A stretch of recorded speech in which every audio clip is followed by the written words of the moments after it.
ሰላም ጤና ይስጥልኝ ውድና የተከበራችሁ ቤተሰቦቼ እንዴት ናችሁልኝ? በአዲስ ቪዲዮ ተመልሻለሁ። ለቤት አዲስ የሆናችሁ ቤተሰብ እየሆናችሁ የብሩኬና ሀይሚ ጉዳይ እንግዲህ ብዙዎቻችን አስጨንቆን ይገኛል ማለት ነው። ያው ከዛሬ ነገ ሰላም ይፈጠራል እያልን እኛም በጉጉት እየጠበቅን ነበረ። እስካሁን ምንም ሰላም ሊፈጠር አልቻለም፣ እንዳያችሁት እስከ ትናንቱ ቀን ድረስ ማለት ነው።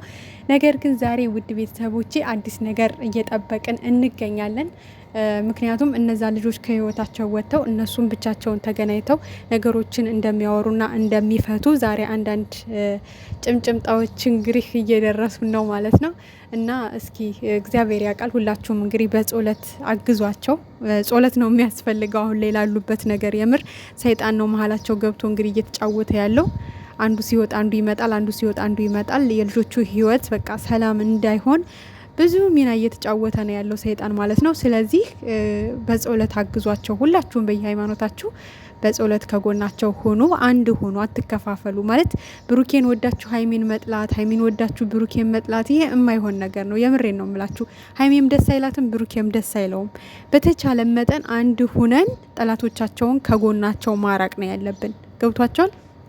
እና እባካችሁ አንድ ሁኑ፣ እንደ ድሯችሁ በፍቅር አንድ ሆናችሁ እነሱን መደገፍ ነው ያለባችሁ። እነሱ በንዴት ውስጥ ሆነው ለሚናገሩት ነገር ቦታ አትስጡ። ምክንያቱም የሰው ልጅ ሲናደድ በቃ አንዳንድ ነገር ሊናገር ይችላል። እና ብሩኬ ለምን ይሄን አለ፣ ሀይሚ ለምን ይሄን አለች እያላችሁ መከፋፈል የለባችሁም። አንድ ሆናችሁ ከጎናቸው መሆን ያለብን ሰዓት ነው በአሁኑ ሰዓት ማለት ነው። እና እኔ ሁለቱንም ነው የምወደው፣ ሁለቱንም ማለት ነው። ምክንያቱም ብሩኬን ያለ ሀይሚ ልወደው አልችልም፣ ሀይሚን ያለ ብሩኬ ልወዳት አልችልም። በቃ በአንድ አይን ነው የማያቸው። እና ንዴት ውስጥ ሆነው ደግሞ አንዳንድ ቃል የተናገሩትን ከምንም አልቆጥረውም። ምክንያቱም የሰው ልጅ ሲናደድ በጣም ብዙ ነገር ሊናገር ይችላል። ስሜታዊ ሲሆን የሚናገሩትን ነገር መምረጥ አይችሉም መቼማ። ይሄ ደግሞ ማንኛውም ሰው ነው ሲናደድ ያልሆነ ቃል ሊናገር ይችላል። እና አሁን እንዴት ላይ ስለሆኑ ነው ብላችሁ ተረዷቸውና አንድ ሁኑ። እንደው በምታምኑት ነገር አንድ ሁኑና ከጎናቸው ቁሙ ማለት ነው። ምክንያቱም እኛ አንድ ከሆንን የብሩኬ ሀይሚ ሳንል ብሩኬና ሀይሚ ብለን አንድ ላይ ከቆምን ጠላቶቻቸውንም ከጎናቸው ማራቅ እንችላለን፣ ማሳፈር እንችላለን። እና ያው እንግዲህ ሶሲ እያስመሰለች ነው፣ ምንም ጥያቄ የለውም። ያደረገችው ያለው ነገር የምትጠይቀው ጥያቄ በጣም ደስ አይልም፣ በጣም ደስ አይልም። የምር የትናንቱን ቪዲዮ ደጋግማችሁ አይታችሁት ከሆነ በቃ የሚዋጥ ለእርቅ የመጣች ሁሉ አትመስልም። የምሬ ነው የምነግራችሁና ሀይሚን ስጠይቃት የነበረው ጥያቄ ራሱ አግባብ አይደለም፣ ልክ አይደለም በቃ። እና እሷ እያስመሰለች ነው።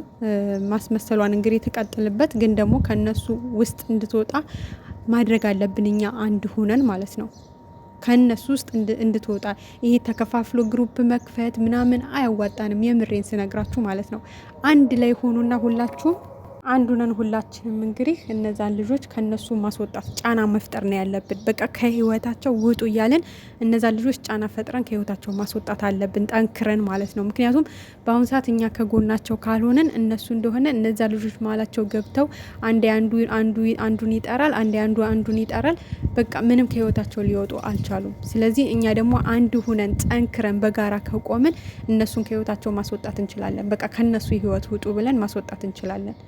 እና ከጎናቸው በጣም ነው የምናስፈልጋቸው በአሁኑ ሰዓት ማለት ነው። ውድ ቤተሰቦቼ እንግዲህ ዛሬ ወይ ብሩኬና ሀይሚ ብቻቸውን ይመጣሉ፣ በተረጋጋ ሁኔታ ለመነጋገር ይሞክራሉ። ካለዛ ደግሞ እንግዲህ ሌላ ሰው በመካከላቸው የቤተሰብ የሆነ ሰው ገብቶ የሆነ ነገር እንደሚፈጥር ዛሬ በጉጉት እየጠበቅን ያለ ነው።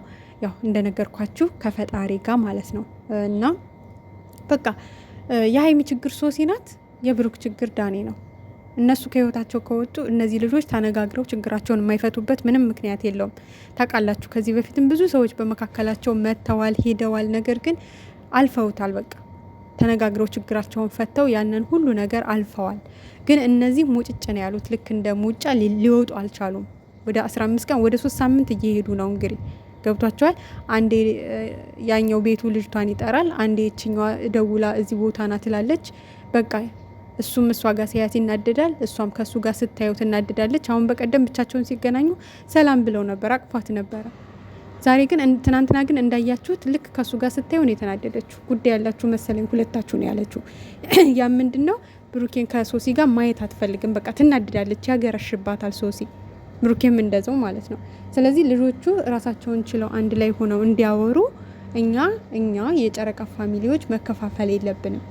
ሀይሚ ብሩኬ ለብቻ የምር በቃ አይሄድም፣ ጭራሽ አይመጣውም። አንድ ነው መሆን ያለብን። በቃ አንድ ሁኑ እስኪ። ጠላትን እናሳፍር። የምን መከፋፈል ነው? የምን መከፋፈል ነው? እነሱ ነገ ዙረው አንድ ለሚሆኑት እኛ ለምን እንከፋፈላለን? ብሩኬ ሀይሚ እያለን።